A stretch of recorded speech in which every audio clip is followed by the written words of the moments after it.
de batalla, línea a la línea de fuego.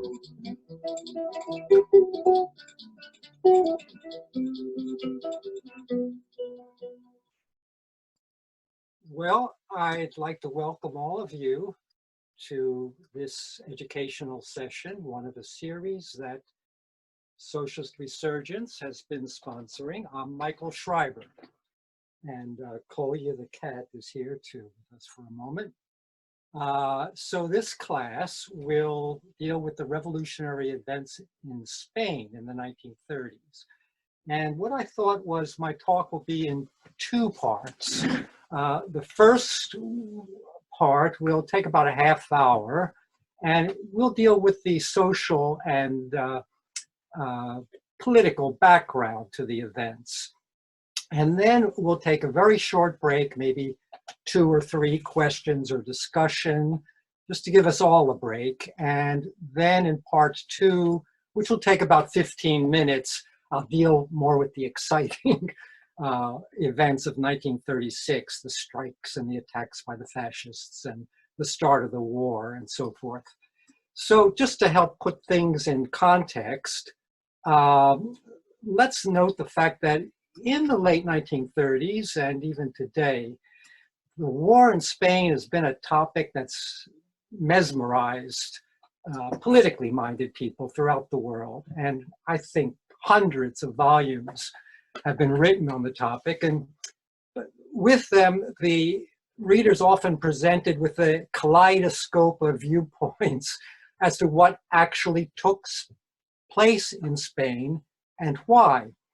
For example, we see a wide range of differing evaluations of the Popular Front government that was elected to power in 1936. Now, I think in the first place, there should be little dispute that it was a capitalist government, although it was supported by mass workers' parties.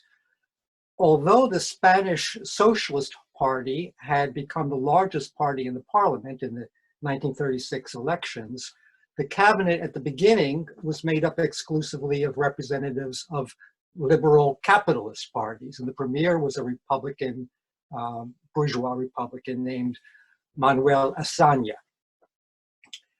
However, in the broad left today, a common point of view tends to see the Popular Front as a generally progressive force with democratic and reasonable policies that represented the will of the common people and so forth.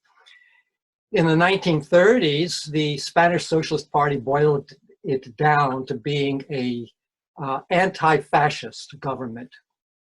So the question naturally arises as to how and why the so-called anti-fascist government was eventually defeated by the fascists.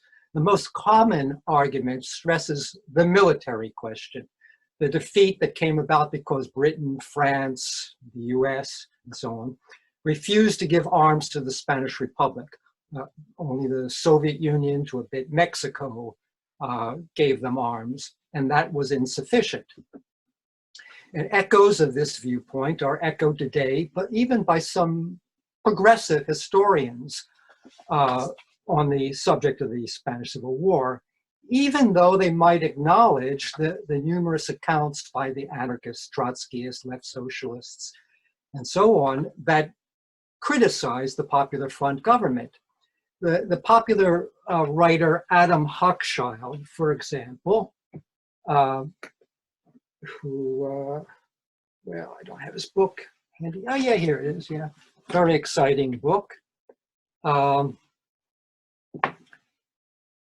It's called Spain in Our Hearts from 2016, repeats the standard conclusion that the military superiority of the Franco forces was the determining factor in assuring their victory.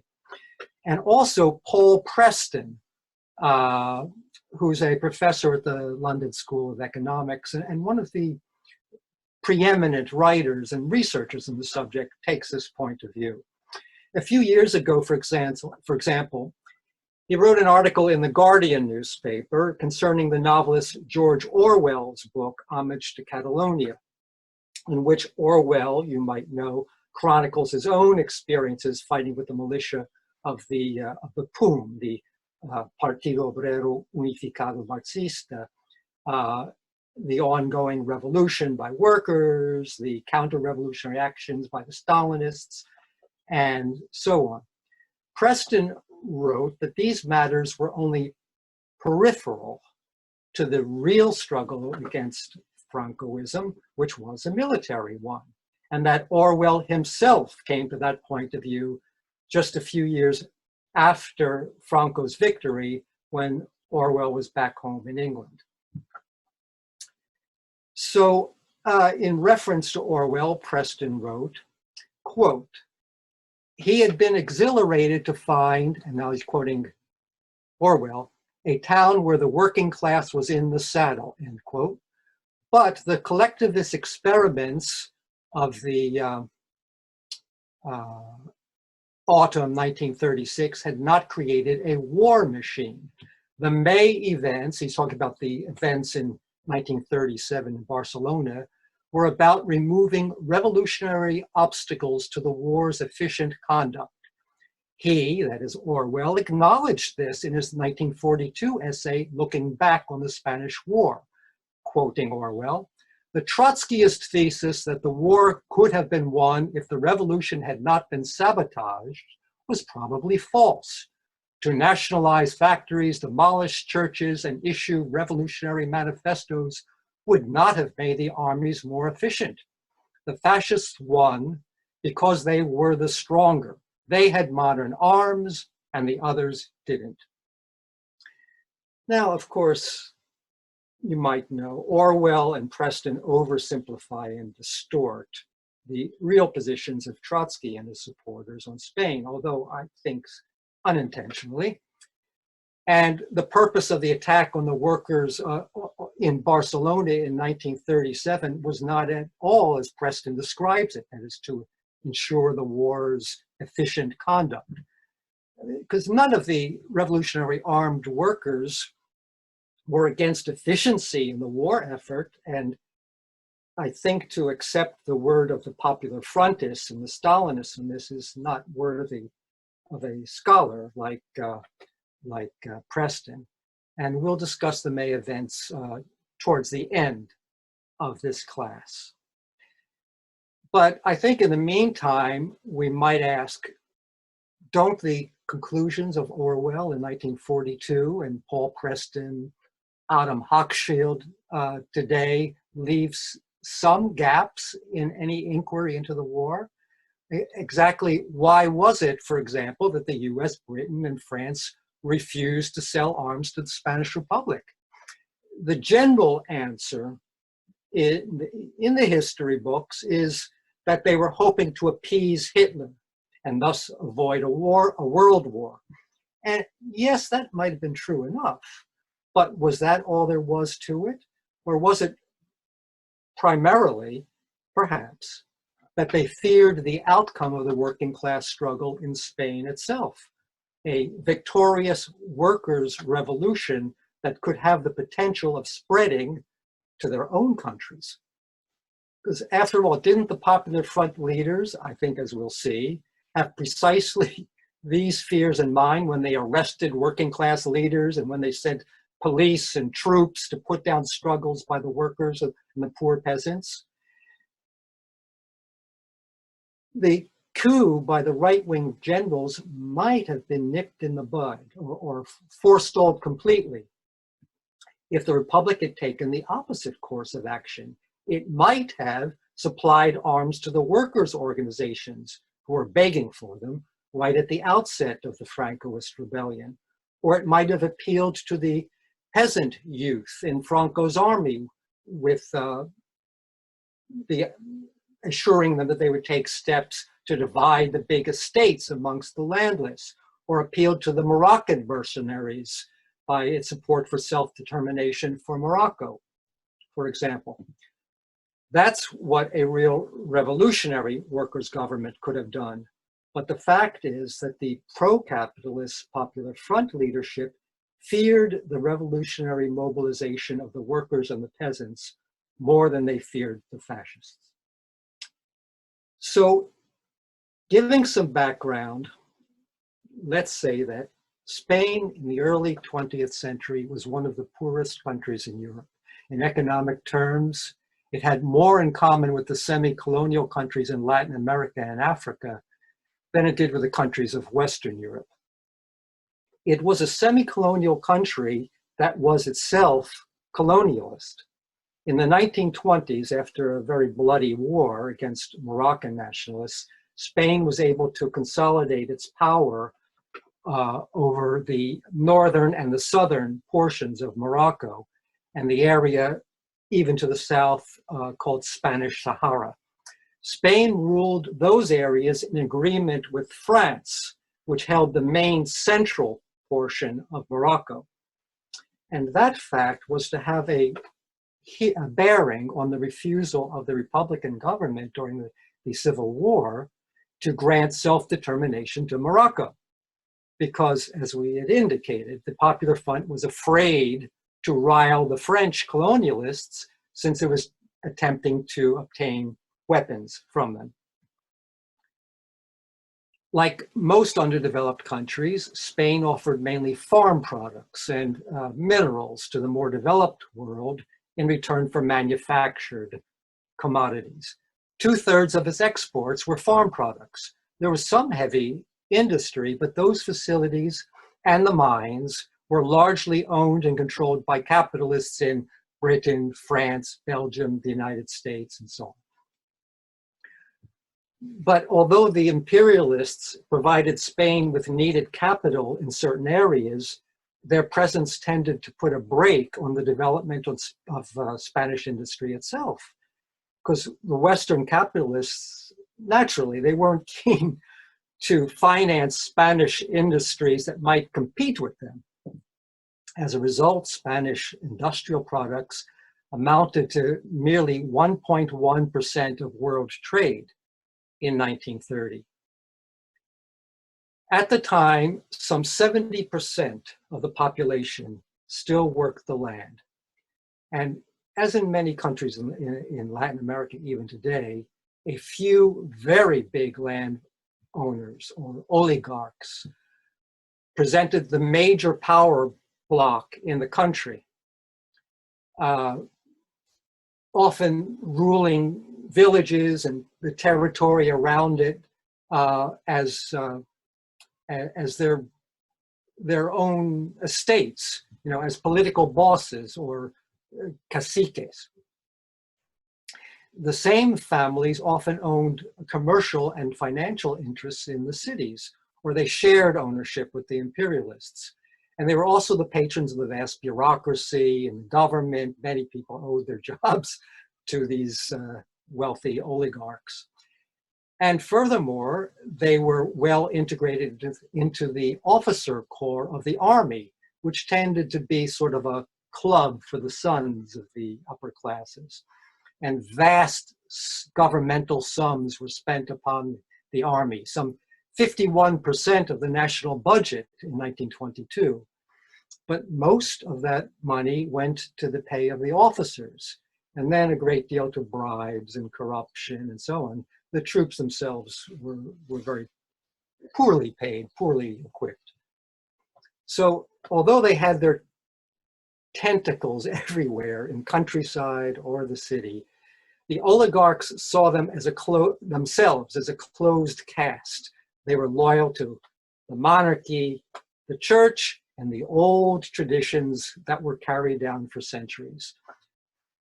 So in some areas of the country, such as Andalusia in the south, you had huge agricultural estates that were worked by day laborers who barely survived starvation wages.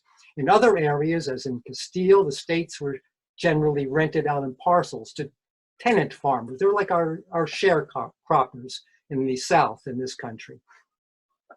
And then finally, in some areas of the north, a class of peasants existed, but most of them scratched out a living on poor land, very, very tiny plots. And even they sometimes had to pay feudal type dues or tithes to the wealthy landowners, as well as heavy taxes to the central government that the rich people were able to avoid. So in the 1930s, the large landowners were feeling the pinch of competition from cheaper wheat from South America and Australia, and they were highly reluctant to raise the wages of the farmers one iota or improve their conditions.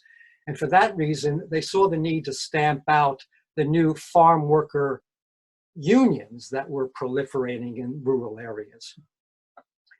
And for the rural organizers and the revolutionaries, the obvious method to cut through the strife in the countryside and deal with the impoverishment was to confiscate the estates of the big owners and distribute them amongst those who had no land. But to do so in Spain would have reduced the holdings of the major families who ruled the state, and thus it would undermine the workings of capitalism itself, the main pillars of capitalism within the country, with repercussions all around the imperialist world as well. So accordingly, when the agricultural workers began to seize and occupy the states, the Republican government gave them virtually no support and even sent troops to shoot them down. A concurrent unresolved problem of the Spanish system was that of the oppressed nationalities. This included not only colonized Morocco, but nationalities enclosed within the bounds of the Spanish state, especially the Basques in the northwest and the Catalans in the northeast. These two peoples, who represented the most industrialized sections of the Spanish state by far, often chafed under the rigidly centralized rule from Madrid and the cultural and language norms that were imposed upon them. In Catalonia, the nationalist movement was often a conservative one that appealed to the rural tenant farmers and was supported by the Catholic Church. But in addition, the Catalan manufacturers and the commercial interest wished to be freed from the taxes, the laws, the treaties of the central government. In short, the revolutionary socialist point of view on Catalan nationalism, and Trotsky stressed this in his writings on Spain, was that even though the Catalan bourgeoisie and the landlord class might have tried to inflame the population with reactionary prejudices, it was incorrect to support the goals of the imperialistic Spanish bourgeoisie against the Catalans. To the contrary, he said, we have to be on the side of oppressed nationalities and view their struggle against imperialism as basically progressive. We must strive to win over the working class as well as the petty bourgeoisie and the peasantry to revolutionary socialism by supporting their right to self-determination. So all these factors of underdevelopment, impoverished and landless peasantry, industry that's stunted under control of the imperialists, a listless and conservative capitalist class, unresolved goals of oppressed nationalities, plus the heavy weight of the church on social life, which included the oppression of women, mirror to a large extent those that existed in Tsarist Russia less than 20 years earlier. Russia was able to take essential steps to overcome these problems only by overthrowing Russian capitalism and its state and bringing a workers' state to power. Leon Trotsky described the process in his work on permanent revolution. He pointed out that in semi-colonial countries, the domestic capitalist class is completely unable to carry out the basic social reforms that the bourgeoisie had, to a certain extent, undertaken a century earlier in Western Europe and in the United States, when it was fighting for power against the remnants of feudalism. Unlike in those earlier times, the neo-colonial bourgeoisie had very little interest in concepts such as freedom and democracy, or basic economic reforms like land to the peasants and so forth. They were fearful of yielding any reforms that cut into their profits or that upset the traditional order of society, since they were themselves pressed by the capitalists of the wealthier nations and in debt to them. And so, if need be, the domestic capitalist class in these neo-colonial countries would act to smash the struggles of workers and poor peasants, even allying themselves with the deepest forces of reaction to accomplish that goal. Now, in the meantime, Trotsky pointed out, the growth and the key role in production taken by the working class, even in the underdeveloped countries, or most of them, had now enabled them to lead the struggle for those basic social achievements.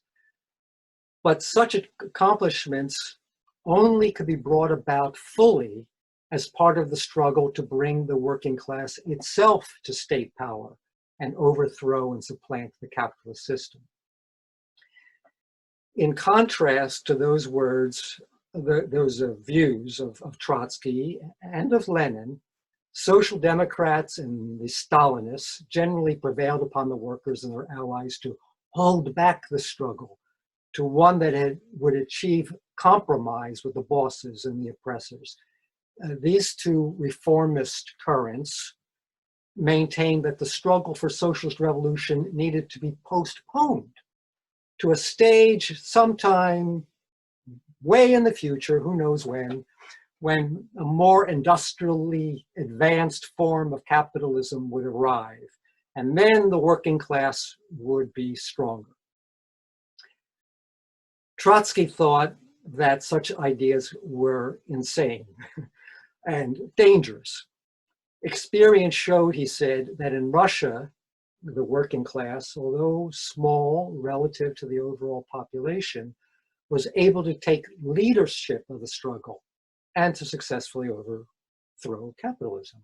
But conversely, in China in 1927, where the workers laid down their arms and made a deal with the pro-capitalist forces, following Stalin's advice, they were butchered. Trotsky concluded that to ensure a lasting victory and the possibility of social progress, the working class needed to strive to carry its struggle forward and make the socialist revolution. So let's describe now the landscape of different political groups and ideologies in Spain in the 1930s. Spain, as I sort of indicated, was virtually alone in Europe in having two major power blocks that took virtually autonomous roles as political players. That was the army and the Catholic Church.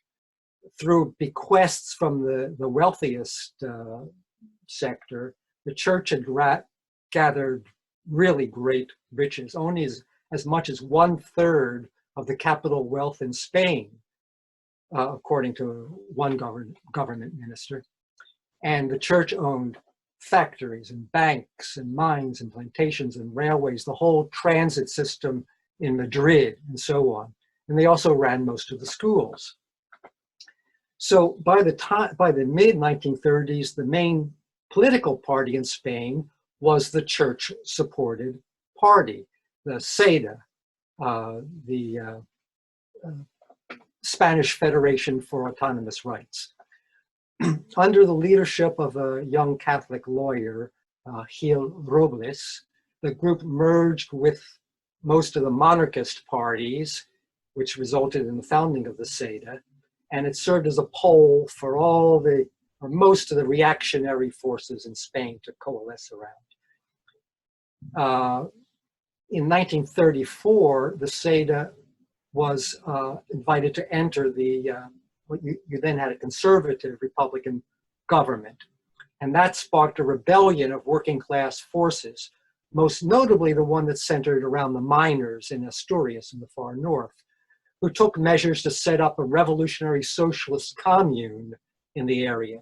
And the government, the Republican government, sent troops under Francisco Franco to put down the rebellion, which resulted in the massacre of some 3,000 working people, most of whom were executed after they were arrested, and 40,000 or so were imprisoned.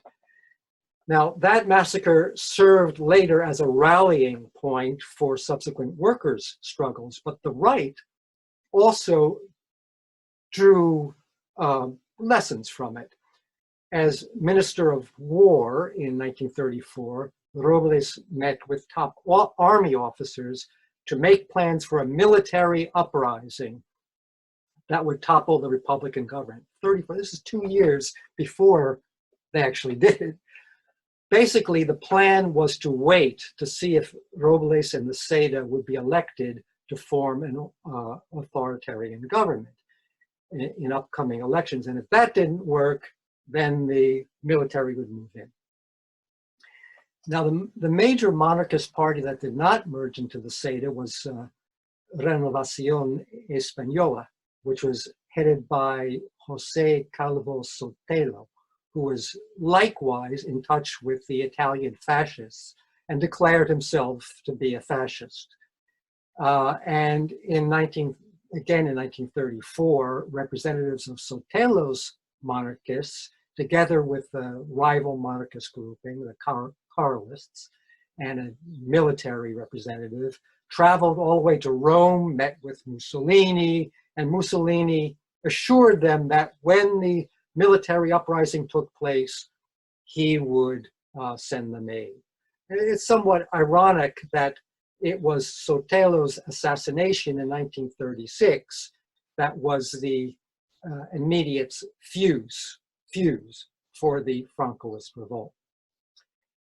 And then finally, amongst the major forces on the right were the out-and-out fascists, the group called the Falange. And it was led by a rather charismatic character, José Antonio Primo de Rivera, who was the son of the former military dictator. And the Falange, they didn't care to have too much to do with the church or the army or the monarchy. Instead, like the brown shirts in Germany, the Spanish fascists put forward a demagogic, radical-sounding program that included even nationalizing banks, land reform, and so on. But at the same time, they denounced the idea of class struggle and Marxism. Instead, they raised the ideal of harmony between the classes in a renewed fatherland and all the other pap that Mussolini and Hitler put forward in the early days of their movement in order to attract disgruntled segments of the middle class and some disillusioned workers. But most of the ruling class in Spain at the time, including the church and the monarchist leaders, were not ready to give support as yet to the Falange. They saw it as too radical in its program, too out of control in its strong-arm methods, and they understood that it was composed mainly of these plebeian elements that they didn't want to associate with anyway. And so at first, the Falange stayed fairly small, recruiting mainly the lumpen proletariat, street toughs and criminals and so forth. In 1936, I should say, though, with the election of the Popular Front government and a huge upswing in strikes by workers, in short, with the onset of a revolutionary situation, a lot of the youth who had been associated with the monarchist and other conservative parties swung over to the Falange. They were entranced by its activities like beating up workers and breaking up demonstrations, assassinations and bombings and all that other stuff. And the oligarchs too began to accept the need for stronger methods to put down the peasants and the poor peasants. And then at that time, money flowed in to the fascists. In effect, these fascists played the key role of softening up the workers' organizations in preparation for the invasion by rebels in the army, who were then to complete the job. So let me go describe the forces in the workers' movement, and that will sum up this, this first part. The oldest and the most uniquely Spanish movement amongst the workers was that of the anarchists. Anarchism took hold in Spain in the 19th century, and it persisted especially in Catalonia and amongst the farm workers in the south in Andalusia. To simplify it, according to Brouet, Pierre Brouet in his book, here, it's a good book, Trotsky's Point of View, the FAA, the main, FAI, I mean, the main anarchist group, adopted the revolutionary methods of the Italian anarchist, Enrico Malatesta. Quote, seize a town or village, render the representatives of the state harmless, and invite the population to organize itself freely into a commune type of. So such things as transitional demands aimed at the working class, building a vanguard revolutionary workers' party, much less the goal of establishing a worker state or dictatorship of the proletariat, were not really part of the anarchists' program. And by the end of the 1920s, the FAI was able to assume the dominant role in one of Spain's two large trade union federations, the CNT, the Confederación Nacional del Trabajo, the National Workers' Federation. But even under this new leadership, the CNT retained a mass working class base, continued to lead some very important strikes, such as the 6-week general strike in Zaragoza in 1934. It was often sectarian towards united fronts with the other big union federation, that was the UGT, which was associated with the Socialist Party, but it was more militant than the UGT. So the Socialist Party, now that had come out of a group of Marxists in Madrid who had been expelled from the anarchist movement back in the 1870s and then founded the UGT in 1888. And although it professed to be Marxist, the Spanish Socialist Party was very gradualist, reformist in its orientation, something like the Russian Mensheviks. But right after the Russian Revolution, when there was a bit of a radicalization, in fact, the Spanish SP flirted with the idea of adhering to the Third International, the Communist International, as did the CNT for a while. But then after the majority of the SP rejected joining the Third International, almost half of the party membership split off and founded the Spanish Communist Party. So in subsequent years, the remainder of the Socialist Party tended to adapt to the effects of its concentration in parliamentary politics and the business union model of the UGT. And the party leadership was really kind of an amalgam of different points of view. It was strange. It had a right wing, including people who didn't even consider themselves Marxists, and a somewhat ideologically confused left wing, but more militant. And in the meantime, as the working class as a whole radicalized, the youth group of the Socialist Party, we were seeing this worldwide, was moving far to the left.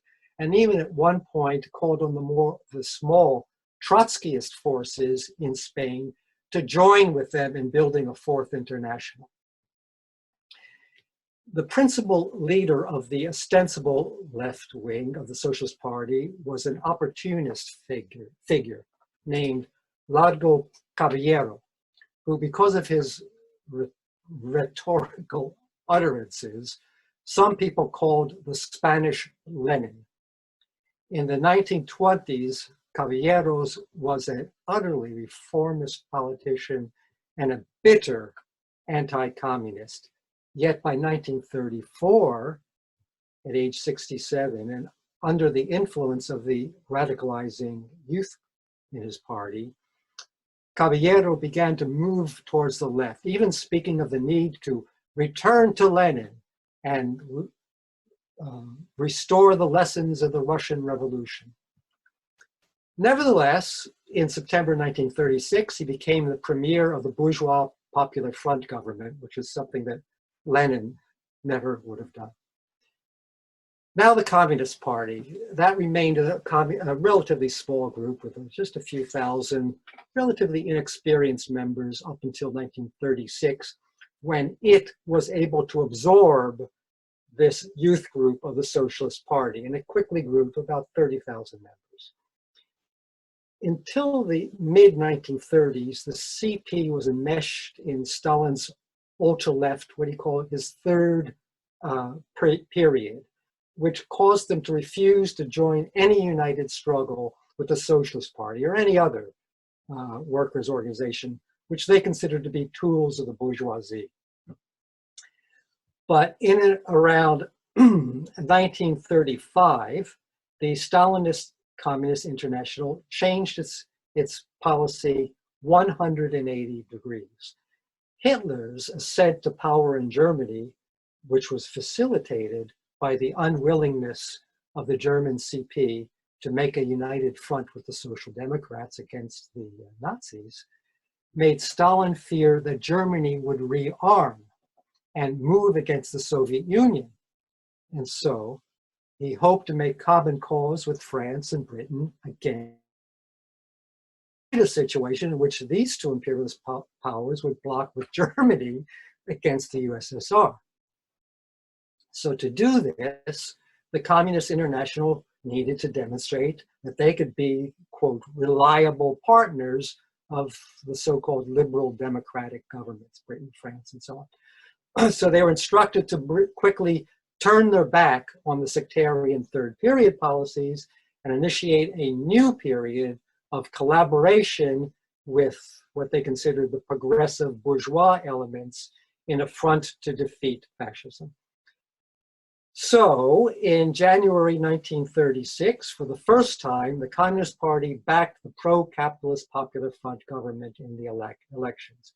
And in September of that year, it actually joined the government. Now,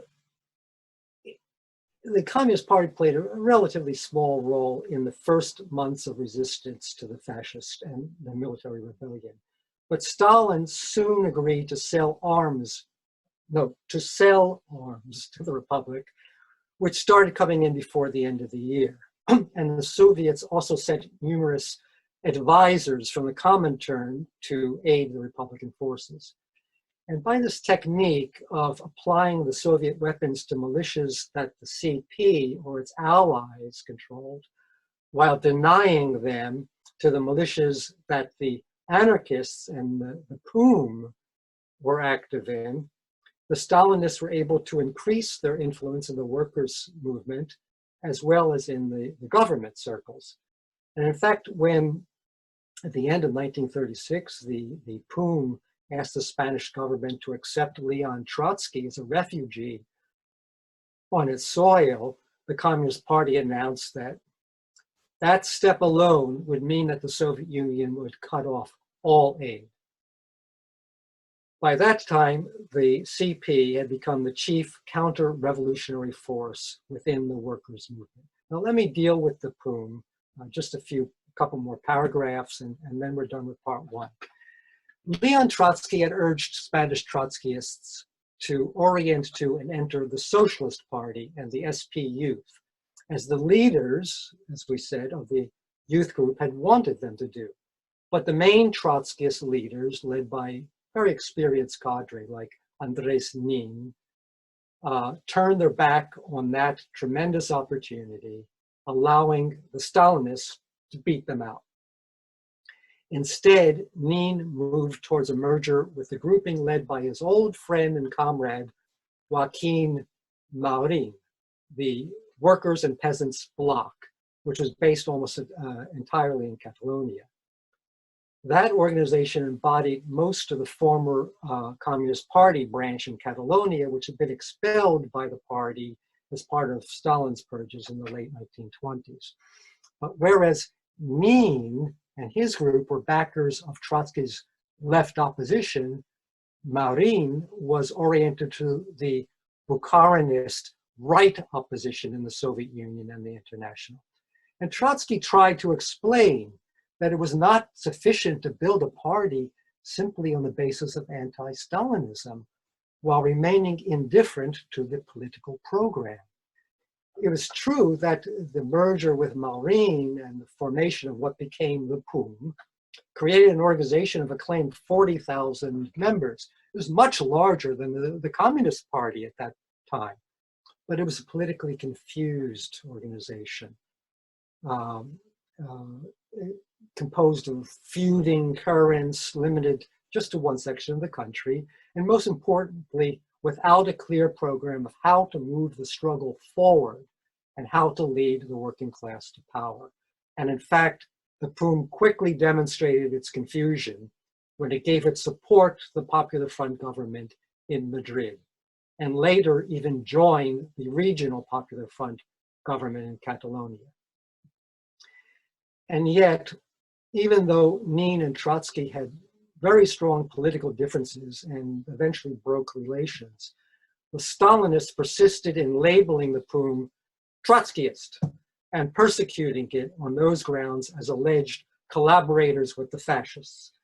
As soon after the May 1937 defeat of the revolutionary forces in Barcelona, most of the top PUM leadership was arrested, and Andres Nin himself was murdered by the Stalinists. So that is going to end part one.